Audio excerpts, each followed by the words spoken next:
আজকে আপনাদের জন্য নিয়ে এসেছি জুলেখার গল্প। ছোট্ট এক শহরের কোণে চা দোকান করে জুলেখা। অভাব অনটন, সুখ দুঃখ, ভালোবাসা নিয়ে কেটে যাচ্ছিল জুলেখার জীবন। হঠাৎ করেই কালবৈশাখীর ছোবল নিয়ে হাজির হয় আদম ব্যাপারী মজিদে। আদম ব্যাপারী মজিদের খপ্পরে পড়ে তছনছ হয়ে যায় জুলেখার জীবন। আসুন আমরা গল্পটি উপভোগ করি। আজকের গল্প জুলেখা। আপনারা স্ক্রিনে যাকে দেখছেন এর নাম জুলেখা।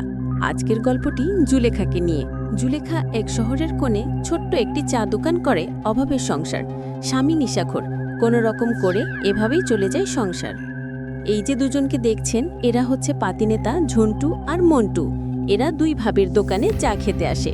ভাবি, ভালো করে তোমার দুধ দিয়ে এক কাপ চা বানিয়ে দাও। ভাবি সবকিছু বুঝেও চুপ করে থাকে, বলে ঠিক আছে দিচ্ছি। ঝন্টু বলে ভাবি সবকিছু বুঝেও চুপ করে থাকে, বলে ঠিক আছে দিচ্ছি। ঝন্টু বলে ভাবি, তোমার এত রূপ যৌবন থাকতে তুমি কেন চার দোকান করো? ভালো কিছু করতে পারো না? আর তোমার ওই নেশাখোর মরা জামাইয়ের সাথে মানুষের ঘর সংসার করে, ওরে লাথি দিয়ে ঘর থেকে বের করে দিবা। এরই মধ্যে চার দোকানে হাজির হয় ঝন্টু। বস আদম ব্যাপারী মুজিব মিয়া। বসকে দেখে ঝন্টু সিগারেট সামলায়, বলে বস কেমন আছেন? অনেকদিন পরে আসলেন। আরে কইও না মিয়া, আমার তো সবসময় বিদেশে থাকতে হয়। আজ কাতার, কাল দুবাই, পরশুদিন সৌদি।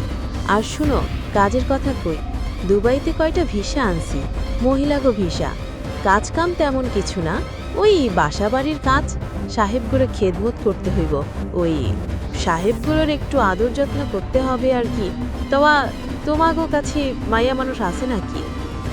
ঝন্টু বলে বস আপনি কোনো চিন্তা করেন না, সব ব্যবস্থা আমরা করবানি। আপনি চা খান, আমরা থাকতে আপনার চিন্তা কি? বস চা খাইতে খাইতে চোখ পড়ে চা আলির উপর। ঝন্টু দেখতে শুনতে তো খারাপ না, গায়ে কতরে আছে ভালো, মালটার একটু বাজাইয়া দেখ। বস আপনি কোনো চিন্তাই করেন না, ব্যাপারটা আমরা দেখতেছি।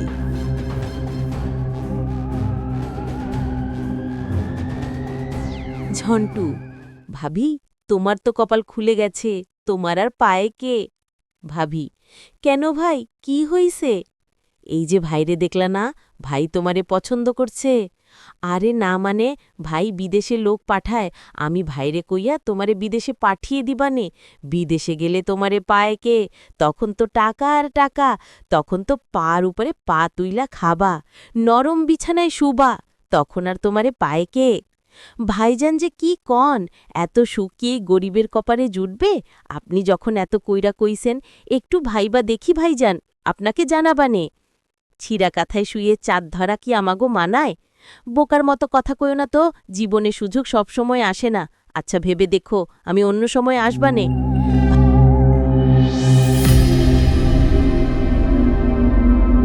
ভাবি কেমন আছো? আরে কইও না, তোমার জন্য আমার মনটা খালি কাঁদে, তোমার দুঃখ আমার সহ্য হয় না। কি যে বলো ভাই, এই তো ভালোই আছি, গরিবের আর থাকা কোনো রকম যাচ্ছে আর কি। আজে বাজে কথা কইয়া লাভ নাই। কি ভাবলা ভাবি? কেন, কোন ব্যাপারে ভাই? বিদেশ যাবার ব্যাপারে। এই সুযোগ কিন্তু সব সময় আসে না। আমি তোমার জন্য কত কষ্ট করে বিদেশের ব্যবস্থা করছি। না ভাই, আমি বিদেশ যাব না, আমাগো অত টাকা পয়সার দরকার নাই, নুন ভাত খাইয়াই তো ভালো আছি। বলোদের মতো কথা কইও না তো ভাবি, জীবনে সব সময় সব সুযোগ আসে না।